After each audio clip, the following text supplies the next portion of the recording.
Hello everyone, my name is Gregor Horvat and welcome to our new video surfing the Elliott waves, where I will look at some of the most interesting developments for this week. This video has been brought to you by Orbex. I will look at the US dollar, Aussie versus Japanese yen, S&P 500, cable, crude oil, and also a quick look at the dollar CAD. Now firstly, looking at the US dollar, as you know, US dollar is moving sharply to the upside, and in fact these moves came after the stocks found the resistance last week. In fact, Fed FOMC team members also mentioned that for now they will stick with the current hawkish outlook. They are fine with it, but of course they will be a lot will depend on the next upcoming data. So for now, what we have seen recently is a turn to the downside on stocks. Notice that S&P 500 stopped at this upper trend line resistance, so looks like that risk off is now in play, even if just temporary. Keep in mind that there was also a gap here higher on a weeks, meaning that there can be more volatility coming, and usually that's in bear market. So be aware of further risk off here. I would not be surprised if we see pullback on S&P 500 towards 4,000 or 4,100 around there. This could be maybe the next support. So basically, the idea behind the markets here is very simple. Whenever I see the S&P 500 moving into the risk-off mode, well, in such case, I would probably pay much more attention to potential shorts on euro or cable, which are very weak. On the other hand, if maybe S&P 500 will, after retesting the support, break back to the upside and maybe even cross this trend line of this downward channel, then obviously my attention will be again back on commodity currencies such as Aussie, even CAD, which are still doing quite well this morning despite drop on the euro, on cable, in line with lower S&P 500, and even DAX is lower as well, of course. So for now, we are, at least even if just temporary, we are in the risk off mode. So I really want to pay attention to the US dollar versus the euro, and I obviously adjusted the wave counts here. I think it's very important to recognize that this support here at 101 that we've been tracking didn't help. Okay, so obviously when this strong support was broken, and even on Friday we have seen bearish close, meaning that there can be more weakness, even if just short term at the start of this week. So for now, what I see is an impulsive decline, but this can easily extend much lower into wave 5. The fib levels taken from the latest deep correction here that took us up to 103.70. Well, these downward projections suggest there can be a drop towards 0.98 levels. So if we look to the big time frame charts to give you an idea where we are still here headed for a multi-year support zone that could actually come into play in the next few months. Obviously, these are very big time frames. Markets needs a lot of time to respond from that levels, but generally speaking, I think that later in 2022 or next year we could see a reversal here on these trends, or at least stabilization, as we expect that inflation will also pick up. Now let's take a look also on Aussie yen. So if stock market, as said earlier, would really try to stabilize around 4,100 when looking at the S&P 500, of course, then I still think that, as I said earlier, commodity currencies could be doing well. And at the same time, obviously, we want to have a connection with Japanese yen, because in the risk on mode, obviously Japanese yen could also see much further weakness. Of course, it all depends also on dollar yen as well. So looking here at the S&P 500, as I said, maybe we are stepping into just temporary corrective pullback into wave 4. If that would be the case, then pullback based on price, as I said, 4,100 could be a very interesting one. But based on time, well, notice that this wave 4 compared to wave 2 still, I mean, if this is already the higher degree wave 4, of course, still has a room for potential consolidation to last till September 1st, September 2nd. So it means that there is plenty of time for this correction or consolidations to resume. So we will see how this wave 4 will actually unfold.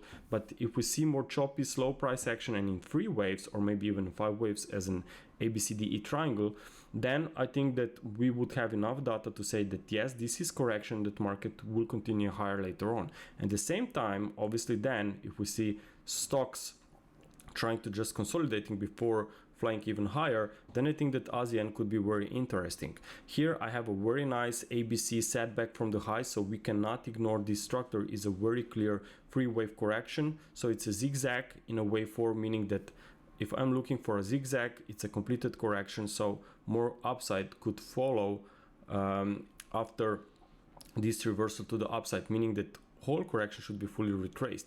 So I would not be surprised if ASEAN, when stocks will again stabilize, that ASEAN will be back at these June 2022 highs. From an Elliott wave perspective, well, there is a very nice support here. Let's say that this is now an ABC in progress, similar correction that could take similar time compared to the S&P 500 on a wave 4.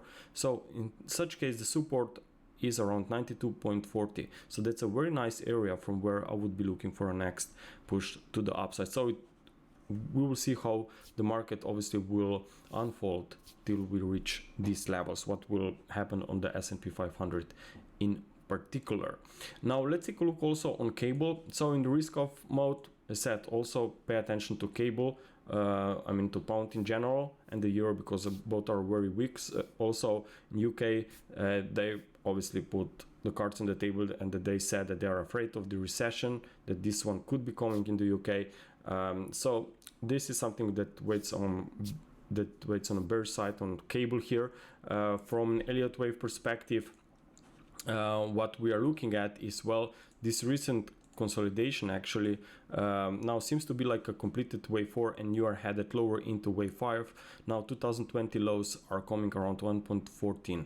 Okay, so maybe this is even the levels that we should be watching for in the next few weeks. Now looking at this price action, the current drop that is in progress from the last few days, well, it looks like a very nice bearish impulse in progress.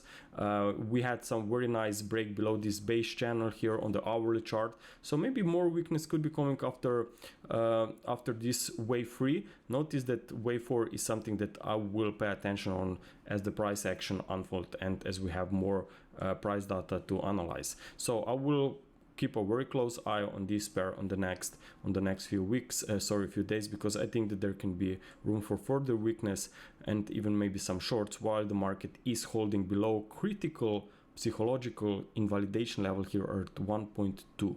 Okay, so it was definitely very important support here, but since market obviously crushed below this support very sharply, it actually acted as an important support twice. So now when we are breaking these key levels, then obviously we know in which direction the market is going, because clearly we can see a very sharp drop here.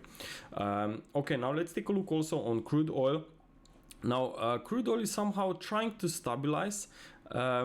Notice that this price action is probably the most important here, the most important from the last few weeks.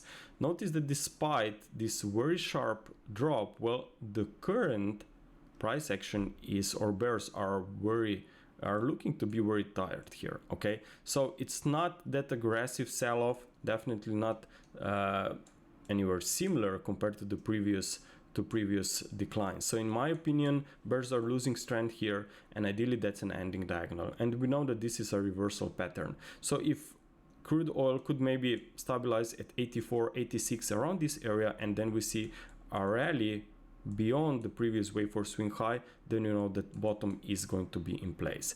And if that's going to be the case, much more upside should occur. And in such case, obviously, I would look at dollar CAD, what is going on there. So dollar CAD for now is also at a potential resistance. So if maybe stocks will try to stabilize, okay, and then we see rally on stocks, then obviously commodity currencies could be, again, as I said earlier, very attractive, because these are the commodity currencies where I want to look for whenever we are in risk on mode. And at the same time, we also see maybe a support that will hold and stay in place on crude oil, and crude oil will even rally. Then I think the dollar CAD could be very, very interesting. So in such case, watch out for dollar CAD maybe to come to the downside, and if we see this very sharp sell-off, I think that there can be some opportunities on pullback. So firstly, obviously, we have to see how the market will respond at very important current level at 1.3. Okay, we have to see if this is going to hold or no. If we will just continue straight to the upside towards 1,350 or so, then obviously I would stay aside.